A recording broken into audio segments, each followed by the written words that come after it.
Revitalize your brand and accelerate your impact with Eddie and Erica at Elevate One Consulting. Experts in organizational development, digital marketing, and much more. From leadership coaching to creating unforgettable digital experiences, we've got you covered. Visit elevateoneconsulting.com today. Elevate One Consulting. Innovate, grow, elevate.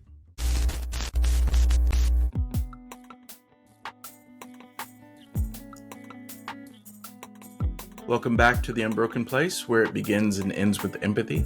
I'm your host, Eddie Paul Thomas, and today we have something special for you. The Unbroken Place is having a crossover episode between us and Dave Capozzi with the Dig New Streams podcast. You can listen to either the Unbroken Place or Dig New Streams wherever you find your podcasts. This week, Dave and I will be discussing self-awareness and servant leadership.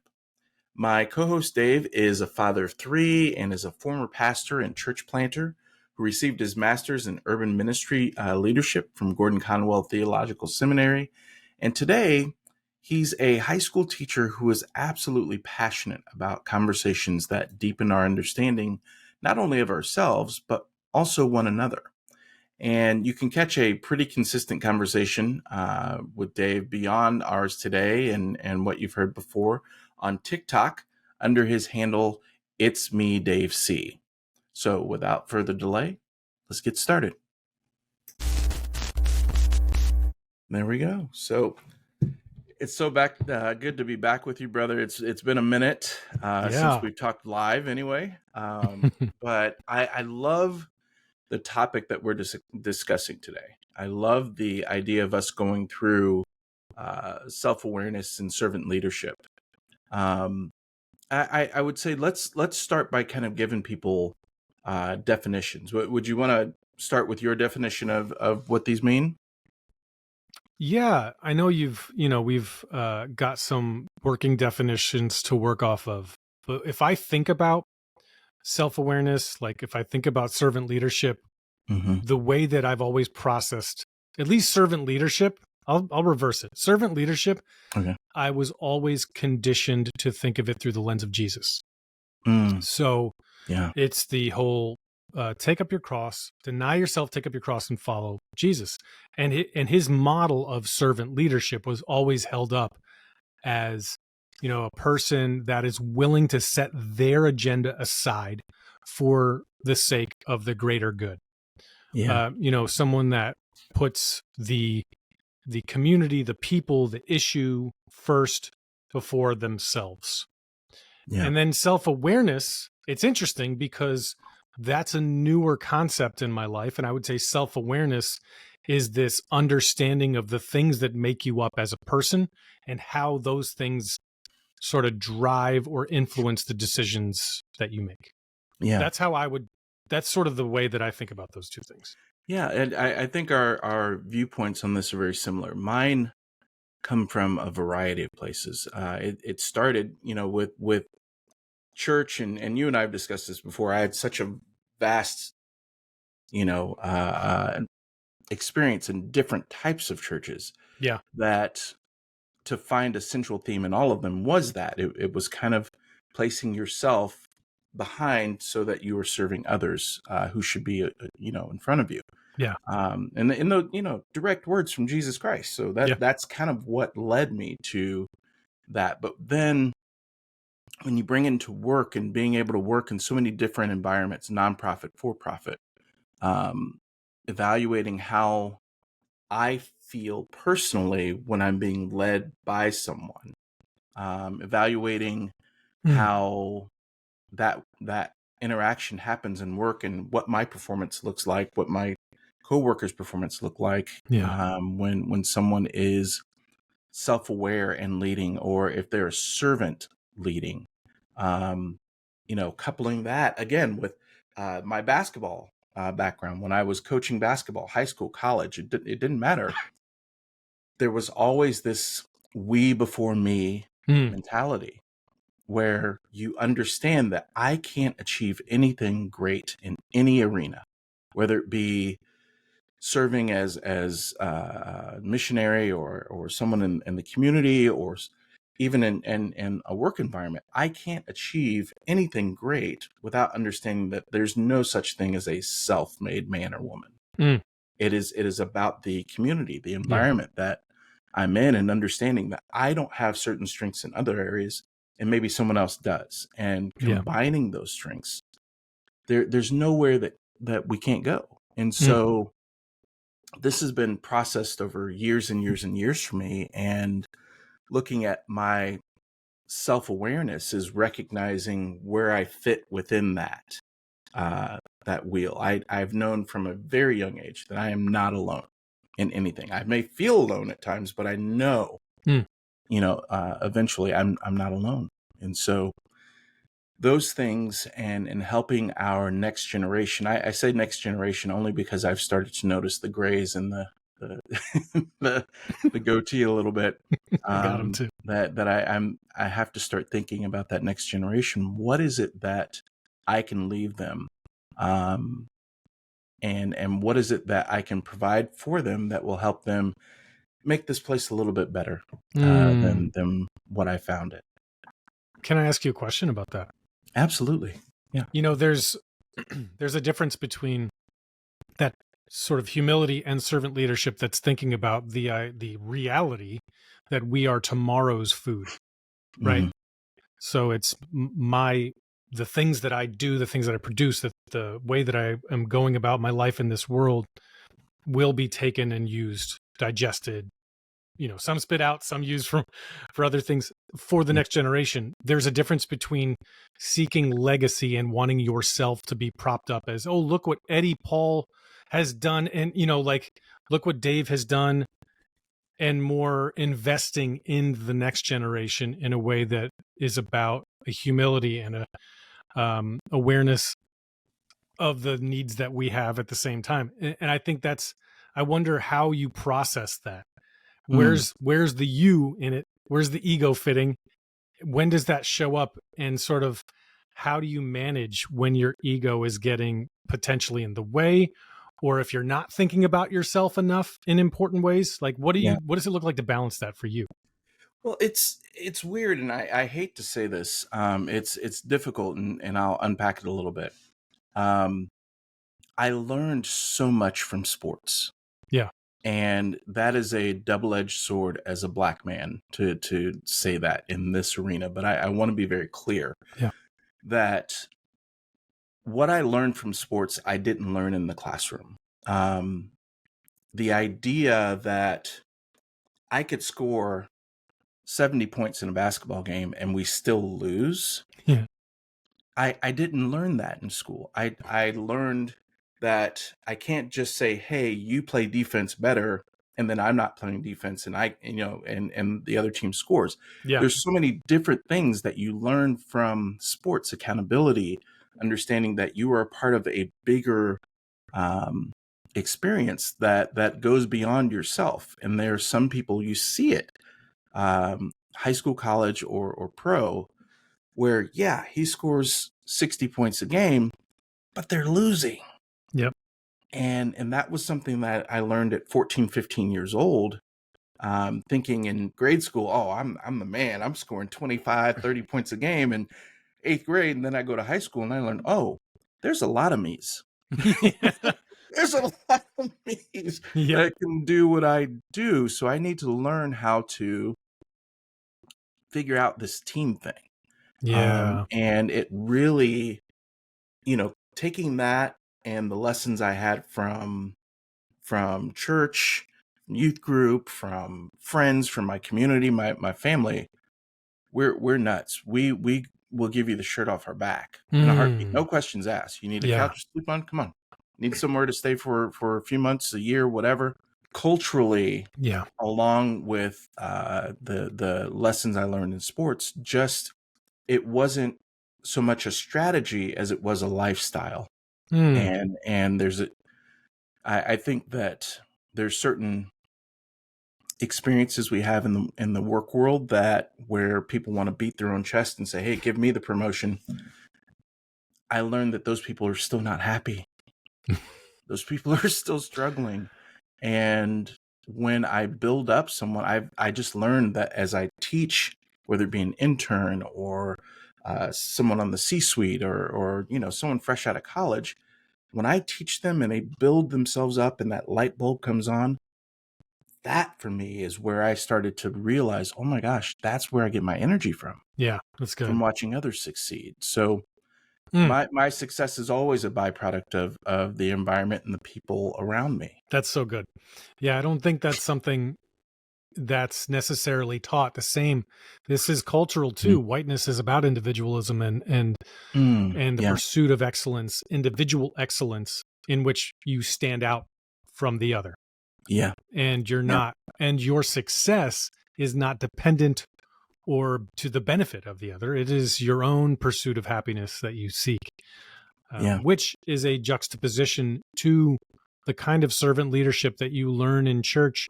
And so I think this is where some of the unhealthiness comes in within a lot of white evangelicalism, is that you have this combination of individualism alongside servant leadership in the two most unhealthy ways. Right, So right. that's something that you never really had to deconstruct. It's a part of the way that you were conditioned. Yeah, and Yeah. I'm curious. I'd love to take it the other way because I see exactly what you're saying. Yeah. I've always wondered how someone who identifies as white, and when I say, for people listening, when I say identify as white, the reason why I say that is that there are others who recognize the caste system that we live in, and they specifically, instead of saying white, I am, Irish American, I am Italian American, I am, name your country in Europe, and they specifically say that's who I am, as opposed to I'm white. Yeah. And that's a totally different identity. But um, I'm curious for you because I've always wondered, from those who are identifying as white, when you grow up and you feel that individualism that you're taught in capitalism. You go to school, you get the best grades for you, you go to the best school for you, you get the best job for you, and eventually you'll have a family in which you lead and you tell them you got to do the same thing, and the cycle repeats. Yeah. But it's literally in opposition to the reality, Yeah. which is you need mentors, you need a community, you need a church. And in today's environment, you need dual income. Yes. You have to have a second person if you're going to have a family who's making income. So for you, as someone who has, really kind of, I won't struggle, but really worked through the various parts of white supremacy culture, what does that mean to you when you think about servant leadership and that just absolute battle between servant leadership and the individual who must succeed? Yeah. I think it begins with that unhealthy teaching that I internalized as a kid. For Mm, me, it was this I remember discipleship meant a denial of self. So if you couple this is a really important coupling of self-awareness and servant leadership. Humility in the individualistic sense, in the one that I was raised with within white mhm. supremacy culture, is a denial of self that doesn't begin with an awareness of self. So, Wow. it's like a Yeah. denial without love. You can't, for Jesus, I would say there's an essential aspect to the way that he was conditioned in the world, which was love your neighbor as you love yourself. So if you're not loving yourself well, right, then what does it look like to love your neighbor well? I think it's a similar thing within white supremacy culture, but there is not the as you love yourself. It's simply you do everything that you can to deny your basic needs and well-being. That's Hmm. what you're taught growing up. And I remember being in my 20s and being like, and taking that so seriously, to the Yeah. point where I was like, it doesn't matter what I get paid. I'm going to work with people experiencing homelessness. I'm going to deny all of my basic needs for the sake of people that are suffering. And it was, of course, in the most unhealthy way imaginable, Yeah. right? I think that's what individualism within white supremacy culture, within this culture of, these terms that we hear, servant leadership, Hmm. in its most unhealthy form. Yeah. I think that beginning with a love for self and an awareness of the way that you are, the way that you've been conditioned, your personality, the things that drive you. That helps you to understand what it looks like for you to be a humble servant leader that seeks for the well-being of the whole and yourself, not Mm. apart, like separate from yourself. You are included in that well-being. Yeah. Yeah. I wonder, you, if you guys have followed any of our conversations, whether it be on podcasts or social media. I am big on studies, not just data, because data and numbers can take you any number of places, but studies as a whole. When you look at the health of individuals trying to thrive in our environments now, and we're talking about work now specifically. Yeah. When you look at the health of individuals who are trying to thrive in this situation, it was horrible. The numbers were awful.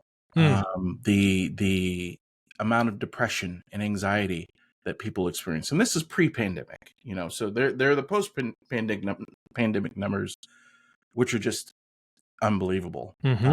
But pre-pandemic, people were struggling because of the work environment in which the leader was not a servant leader. They were out for the numbers. We need productivity, productivity, productivity. And they were really struggling to realize that they had a human being in front of them, not just an asset, but a human being that was sitting in front of them who had hopes and dreams and families, and they, lose loved ones, and new ones are brought in through marriage or birth. And all of these things were kind of looked at by, and I'll use an old Midwestern phrase here, rub some dirt on it and keep on moving. Okay.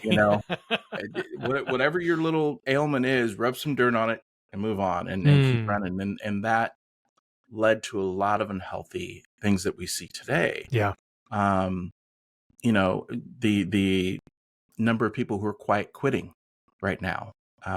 Yes. It was phenomenal number. I actually wrote something about it in my little newsletter on LinkedIn. Just the number of people who are quietly quitting, and it's not our generation, because our generation is the rub the dirt on it generation, right? But the younger people who are saying, no, I value myself more than this. Yes. I'm not just a cog in a wheel that you can push until failure. I need better mental health. And so I'm curious, as you work, I know you work as a teacher, and that's a very interesting world. You used to work in the ministry world, which is also a very interesting world. What kind of things have you seen from servant leaders that have led to impactful change in organizations, as teachers, what have you? You and I we were talking about this before we started recording, and we've talked about it before, but I think I always tend to go towards the critique. My mind is looking at the thing that doesn't work, and then I can juxtapose it to the thing that I've seen as well.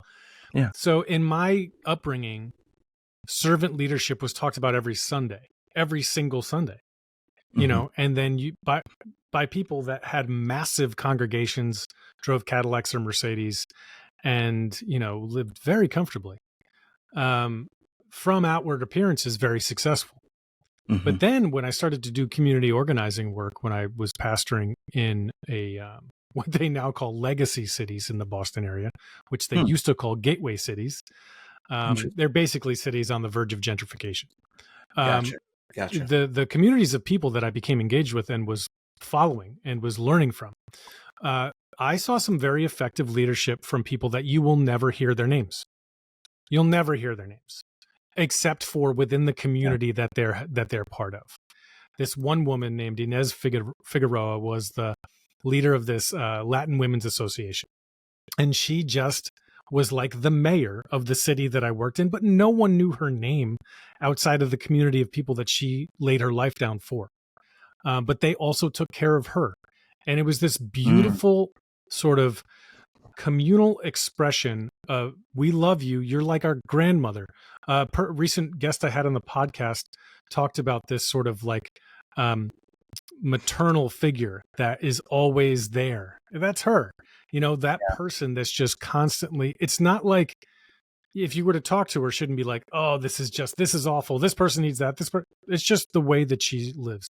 For me, that person that you'll never hear about, that will never have accolades or awards named after them, that's the person that I have learned the most from and seen the most in terms of what I want to emulate in my life. Yeah. Yeah. What does that look like for you? See, I love it when they throw the question right back at me. You got it. It's, I think when I look at some of the more successful organizations and when my wife and I are brought in to coach or come in and consult for a little bit, it is always looking at not just how the C-suite operates, how they connect with each other, how they interact, and where's that synergy? Well, we look at how C-suite connects with the directors, how the directors connect with managers, how the managers connect with the frontline staff, all the way down to the janitors. Yes. How are people treated? And the number one thing that disconnects everyone is a lack of transparency, a lack of honesty. When they see the C-suite doing something different than what the first year person is doing, the value systems that are set up. And so when we have these discussions with people, we give them action items and say, hey, here's the way you can measure those things. This is how you can improve those things. And everybody seems super gung-ho the first time. Like, oh my gosh, wow, we never really thought about it that way, and amazing. And we come back 6 months later to check in, see how those things are going. And you can tell within 30 seconds of being in that meeting who has tried to do this and failed and needs a little help versus those who have tried it.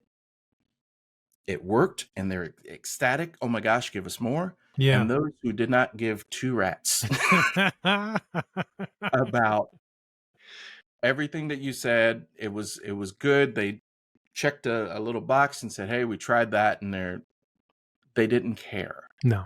And it was bottom line driven. And so what I've seen, the things that are impactful are when they see the numbers that come back. When we show them, okay, now your employee satisfaction has gone up. What has that led to? People are less sick. So you've got butts and seats. Yes. Ooh, there's a bonus. You have less turnover because it literally costs you 1.5 times to bring in a new employee for a given position. So if somebody's making $50,000 a year, it's going to cost you probably $75,000 to replace that person. Yes. So they see what the numbers equate to because they actually gave it the try. Yeah. And then you look at it 2-3 years down the road, you're like, holy crap, why weren't we doing this before? And so for me, the idea that a servant leader is able to say, okay, you know what? I worked really hard for this degree. I worked really hard for it, and I earned this position. I earned this title. Yeah. Or the guy or gal who busted their butt for 10, 15 years to get where they are, and they finally have the ability to start making decisions and impacting how things work in the office. It's a tough, I wouldn't say a tough sell, because we don't sell them anything. We give them facts, the data. This is how your study works. This is how, your conscious leadership can evolve. When you have those people who say, okay, I'm going to dial down my ego 10%, just 10%, and see how this can impact my organization. That's where I've seen the magic happen. We're not asking, don't give up 50% of your power. You worked your ass off for that power. Yeah. Right. You've done give us 10%. And if you want to go to 20 to 30 eventually and see the fruits of that labor, great. But give us 10%. Yes. Let your employees have a say in this. It changes everything. And then for some people, it almost becomes a religious experience. Like, oh, this is what Siddhartha meant. Oh, this is what Jesus meant. Oh, this is what Muhammad meant. That's so true. And it goes countercultural to what capitalism is when Yes. they realize it's not just about you having power, but also empowering others around you. Uh, that's so solid. It's the same thing in any form of consciousness. You know, Mm-hmm. like I spent a lot of time over the last few years looking into conscious parenting Yeah. because it's very similar stuff. It's like what is the result you're looking for, right? Like you Right. can get a quick result Mm-hmm. when you're trying to get someone to do something. You know, you can make it punitive. You can make it you do this or else this is going to happen. But Mm-hmm. if you're trying to develop or create an environment in which it's more generative and there's growth and change and openness to what can we do rather than what must we do, I think Right. there's a lot of beauty in that. And that sounds like, within an office setting, there's all I remember some bad examples, right? It's like always a Yeah. do as I say, not as I do. And this happens in for profit and nonprofit. Yep. In nonprofit, there was this big push in one organization that I worked for self-care. There was a lot of make Mm. sure you're doing this. Meanwhile, people in leadership did not take a day off. They were 24/7 on vacation. They brought their phones, their laptops. You could Yeah. always get a hold of them. And that sets the stage. No matter what you say, it doesn't matter. Everyone else is going to follow suit. And I Mm-hmm. think one of the ways, we can have more conscious leadership is being aware of the things that we're encouraging or trying to bring into our Yeah. organizations Yeah. and actually taking that advice rather than just saying, all right, everyone, go do this thing now because we heard that it works. So that is so true. I feel like we're going to spend a majority of the time just talking about stories at this point. 'Cause I love my clients. I never put anybody's name out there or anything No. like that. But just I love the stories that come from this because people can genuinely learn. And Mm. I think that one of the greater stories, and it comes right off the heels of what you just said, that I can't leave, I can't do this. And, you know, we, well, I did this one. This was all on me.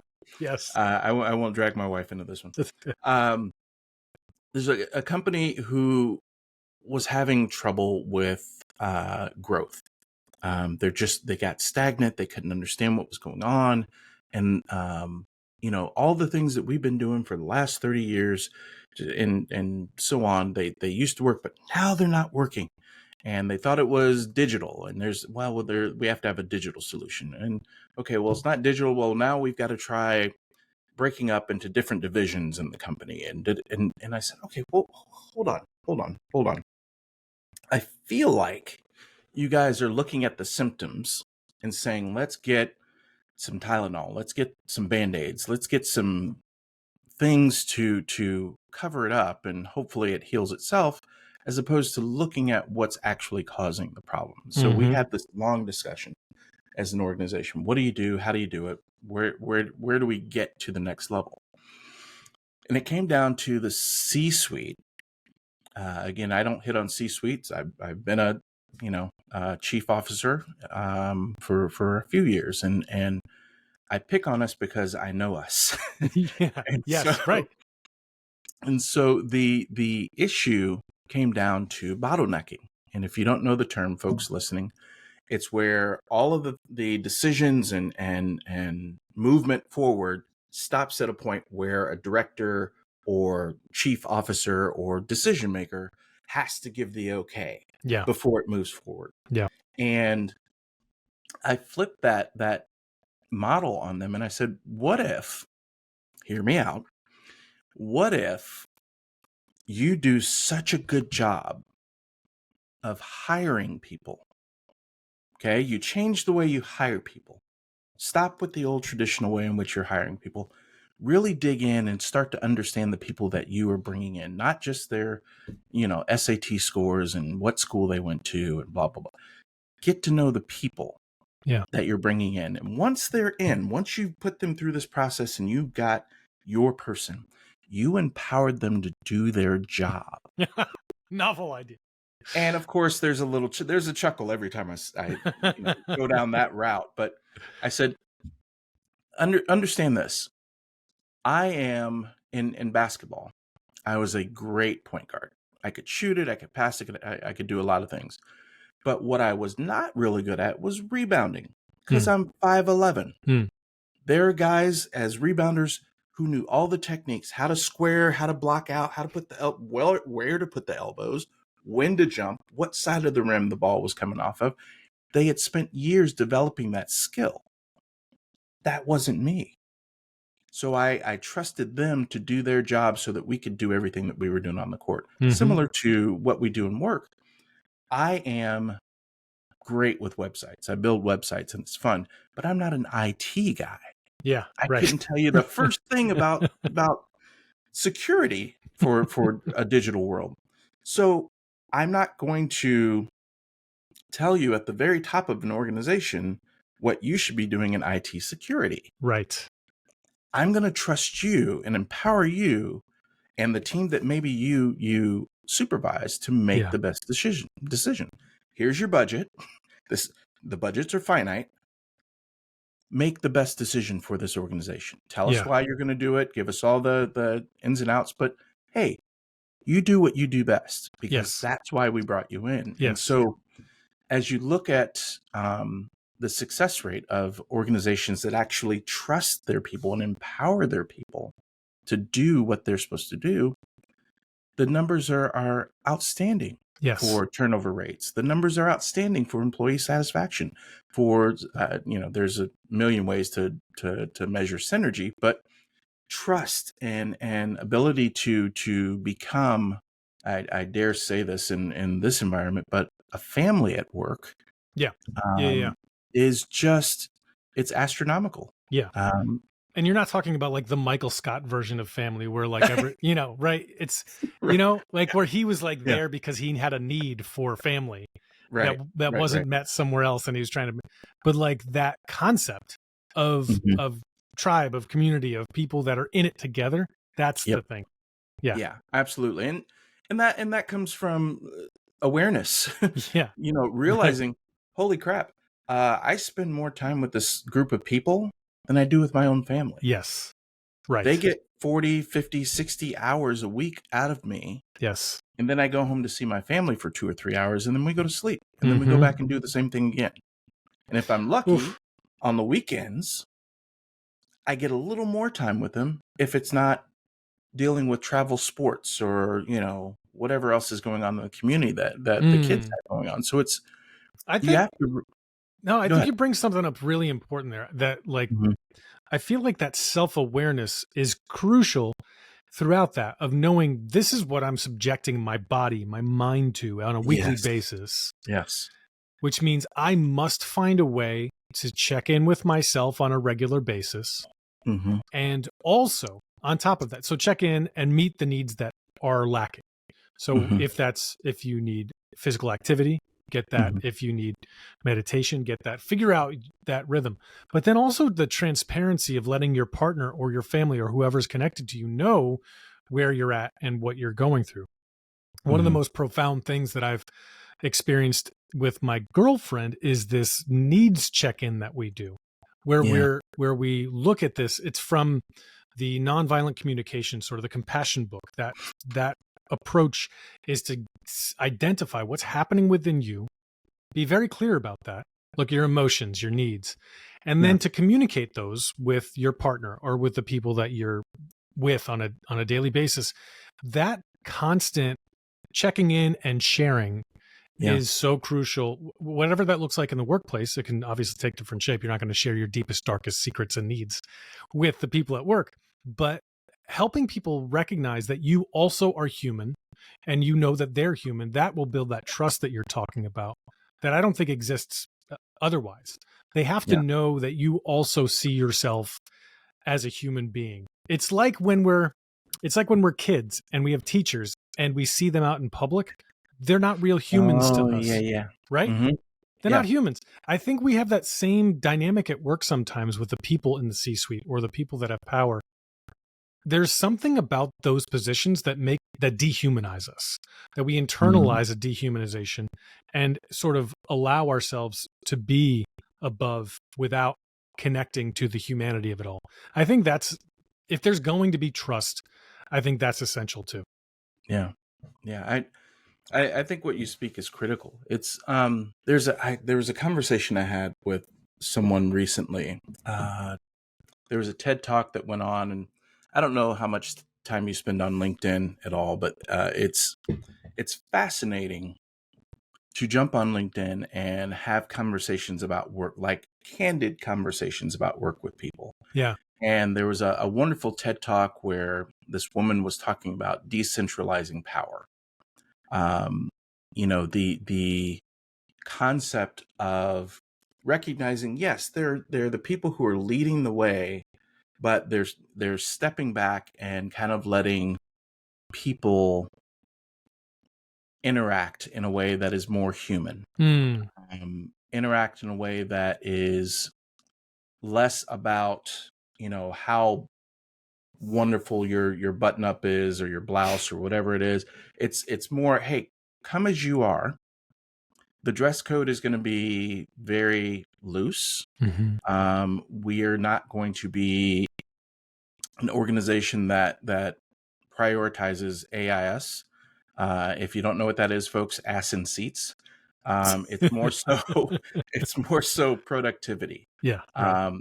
There are people who can do their jobs just on an extraordinary level in 25, 30 hours as opposed to 40 Yes. in a week. Yes. And they let them do it. They give them their targets and say, hey, here's what we need from you this week.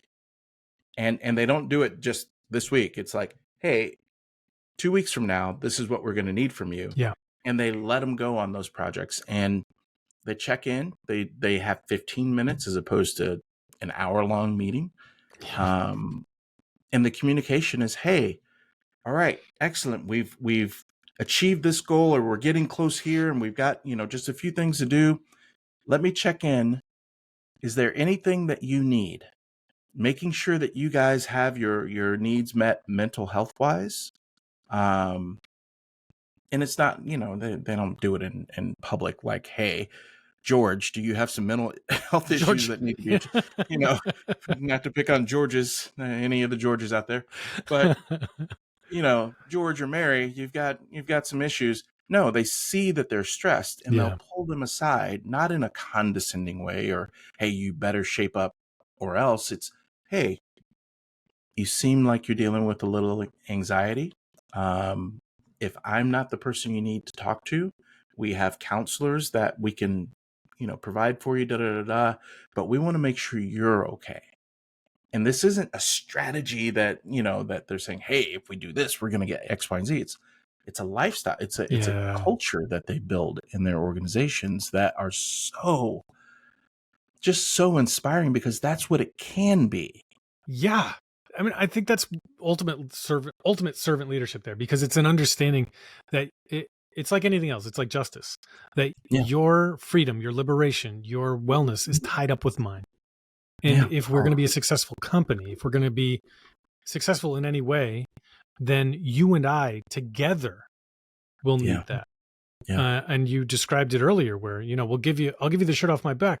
I mean, I've had those circumstances because a good majority of my life I've spent working with people experiencing homelessness. So I've done that many times, and I can do it not for praise, but because it is what a decent human would do. And every time someone's like, Yeah. well, thank you so much. How could you do it? I'm like, well, you would do it for me. I'm confident if I was in that situation, and I can go out and get another one. Yeah. I'm in that position.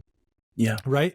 And I think that's where just an understanding of that, that our wellness is tied up together, that connectedness, I think, inspires servant leadership. When you Yeah. really see, like, you're great. I love that you bring out numbers because you can prove it. You can prove that the way that we are actually conditioned as humans to thrive is going to produce good results. The data backs it up. And it's our experience too. It's hard to believe at first because our society does not teach us that. It actually teaches us the opposite. And so it's a lifelong pursuit of going back to what we are as humans. See, I have literally, Dave, I have literally no reason to expect that you and I wouldn't get along in any way, shape, or form on any topic, regardless of our backgrounds, our belief systems, whatever.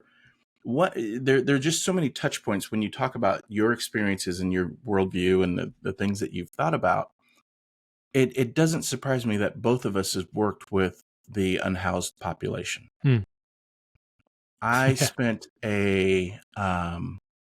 3 years in Louisville, Kentucky. And You write I about talked this a in your little bit. book.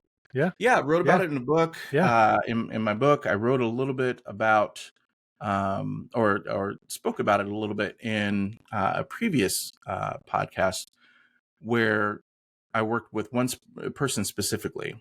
His story was just heart wrenching. But to see him come out on the other side of it was just, it wasn't expected, but it was brilliant to see him come out on the other side. But Hmm. I think for me, one of the things that let me know the way that we are conditioned in this country is unhealthy. Not overall. I'm not talking about every aspect. I'm Yeah. talking about this me-centered approach to life. Yeah. Was when I spent time working in homeless encampments, helping various individuals find housing, find food, find mental health services, what have you. But there's this thing that I noticed in that community, and it's that they are a community. That they, in many cases, Dave, in many cases, looked out for each other better than we do in our suburbs or in urban settings. These individuals with unparalleled mental health challenges, Mm-hmm. dealing with substance abuse, alcohol abuse, dealing with, life-threatening scenarios, having guns and knives pulled out on them on a regular basis. Yeah. These people who were subjected to so much trauma Yeah. had a healthier community than what I was seeing in the culture that is pushed on us in the United States. Absolutely. That is 100% true. And this is one of the things in Massachusetts where I am. We have this housing first approach, which is great. You're not required to be clean or whatever that means in order to get Yeah. housing. The problem is oftentimes housing is offered to a person that in a way that removes them from community, which then what we were finding is that people were dying alone, that they lost that community is so essential to us that it is this part of us that we can't deny, but that's what's keeping us so stuck, I think. And that, like, ultimately this is the crux of the whole conversation, that as soon as we start to realize our interdependence, the absolute essential nature of it, then we will find what success really means. And self-awareness, the fact that self-awareness does not exist apart from community, Yeah. and I think that's where I'm always drawn to the things that you talk about and write, because there is that's that experience of seeing, oh man, I see how they live. We should do that too. Yeah. but we can't do it because we have been so built on our nuclear family that this is me and mine, us and ours, Mhm. and you guys figure your stuff out too. If you need a lawnmower, sure, we'll get you your lawnmower or something. But that interdependence, that thing Yeah. that drives human thriving, we don't have it. And Yeah. I think it takes a lot to believe that it really is worth it. Yeah. Yeah. Yeah. What have you found? I guess in organizations, this is a different conversation, I know, and you Mhm. use data, but do you work a lot with sort of nonprofits that are in the helping world, or are you mainly focused on for-profits? Oh, it's everything. It's nonprofit, for-profit, churches, what have you. Who do you find, okay, within that realm, who do you find to be the most resistant, if you were to look at your data, to these kinds of approaches to their organizational behavior and structure? It would surprise you. Yeah, I'm sure. Um, it's not usually the C-suite.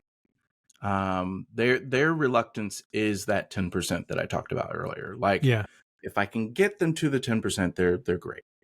Um, It's not the directors. They've had to work their way to that point. It's usually those individuals who are just on the cusp of moving from frontline worker, and by frontline I mean just entry level, to a management position. Yeah.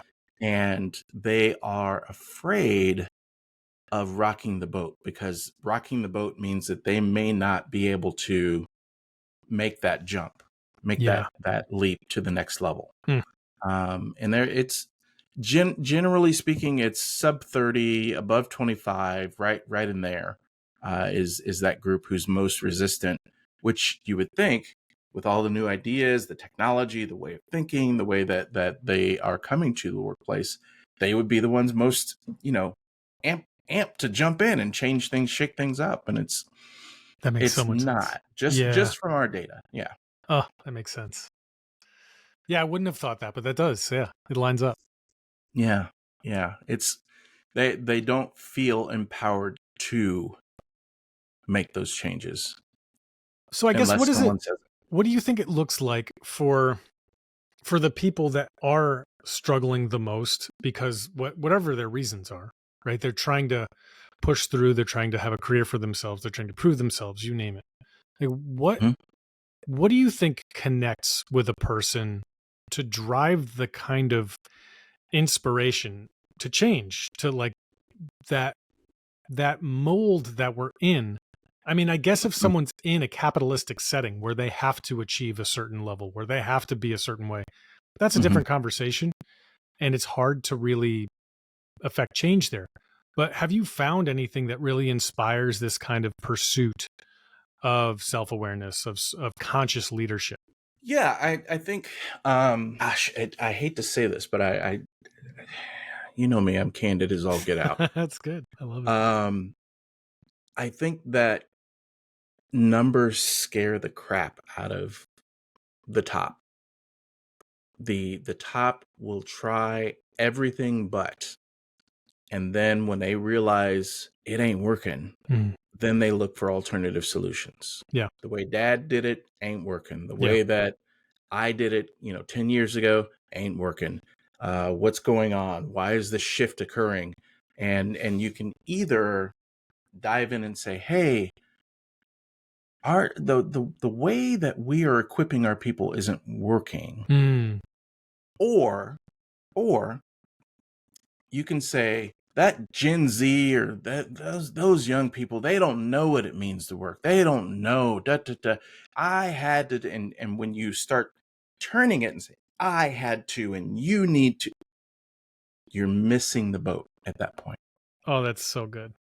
And so that conversation that I see when I'm talking to people in different conferences, or what have you, when I have those conversations with people, and they're excited, they're like, hey, could you come speak to so and so, or here's our decision maker, can you meet this guy, and we have the conversation.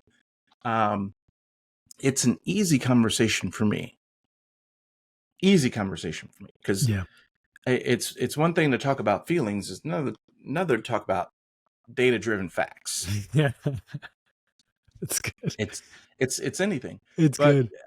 I think for the younger generation who is trying to figure out how to make their way, and I'm not talking about the entrepreneurs, y'all, I have all the respect for, because I've been in that road. I'm currently in that road. Oh yeah. Oh yeah. Um, but I'm talking about those who are trying to find their way to plug into the system, so to speak, Yeah. in corporate life. I think that one of the best ways they can do that is by trying to influence their circle, because that's where you have influence. That's where you have power, Yeah. to change minds, True. is in your circle, on your team. Your team can then impact your department. Your department can then impact, C-suite, and help people see, holy crap, they did it this way, and on that team, and it got good results. Mm-hmm. So let's try it on this team, and of course, departments are very different, but you can always incorporate, some tenets from conscious leadership into every department. Yeah. And as you do that, you'll see the growth. It's undeniable. Yeah. It's just that little ego that we have to learn to control, to tame, that has gotten a lot of people in trouble in this country, and quite frankly, has made them bottom line driven, Yes. as opposed to, I would say, purpose driven. That makes a ton of sense. Yeah, there's so much I want to say about ego there that would probably be for another conversation. But I feel like, if we're ever going to get to a self-awareness and a servant leadership in any way, shape, or form that is driven under sort of the umbrella of conscious leadership, it sort of requires the first step. I don't know how to say this other than like stroking the ego. Like, you need to be okay with yourself. You need to, because so much of life is about tears you down, and is about the ways that you fall short of a particular ideal. And I think this is where therapy just saved my life, because it was just like, no, you're okay. You're making decisions with what you have available to you and what you know.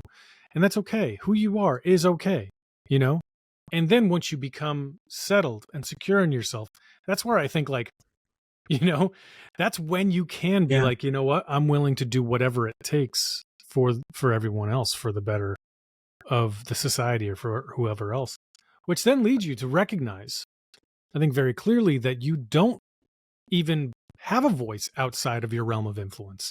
A lot of the pushback I get on social media from white folks when I'm talking about racial justice is, I bet you don't talk to black folks about how they're racist. I'm like, okay, there's a lot to unpack there, but you're right. I don't, because apart from the fact that I don't believe black folks can be racist, I also, that I'm not black. Like, my experience of the world is such that I live in pale skin. And so my realm of influence, my realm of experience is there. And so, like, first of all, no one's going to listen to me because I haven't shared their life experience. No one, even if I did the best job listening and empathy, it doesn't matter. I don't have a voice there.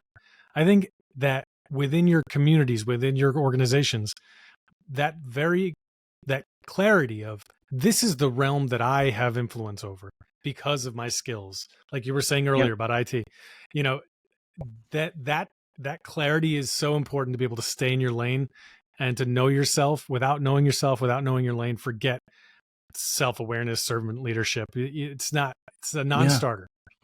Yeah. It's gosh, Dave, these conversations we have, it always takes me to, we could go another 3 hours on. I know. That's what I'm saying about the ego. It's like, it's wonderful.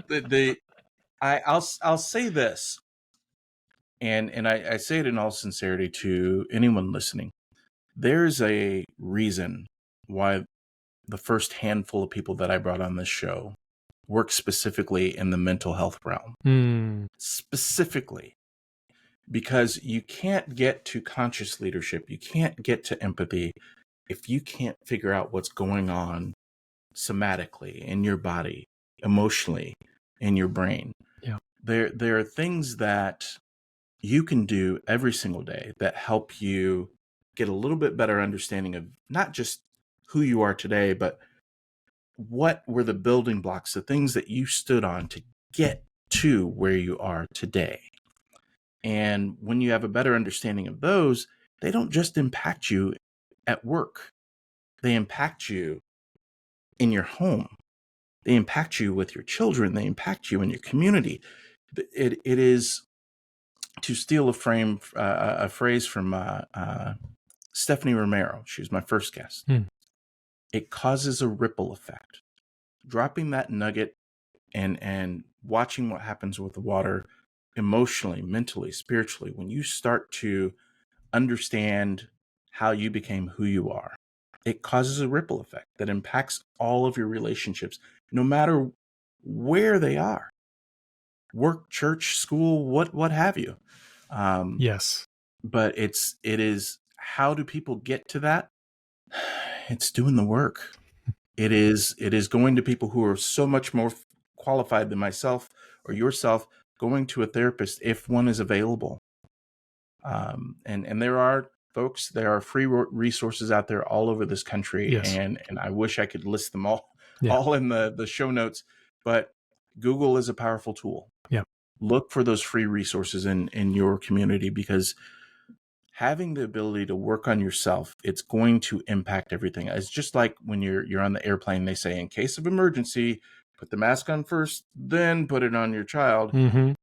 Those things go hand in hand. You have to get right with you in order to even consider servant leadership or anything else having to do with conscious leadership. True. The Unbroken Place podcast is presented by Elevate One Consulting. The show was produced by Say Something Studios. Learn more about both of these in the show notes. The show's music is performed by Little Glass Men and Captive Portal. We want to thank you for being a part of the Unbroken Place community.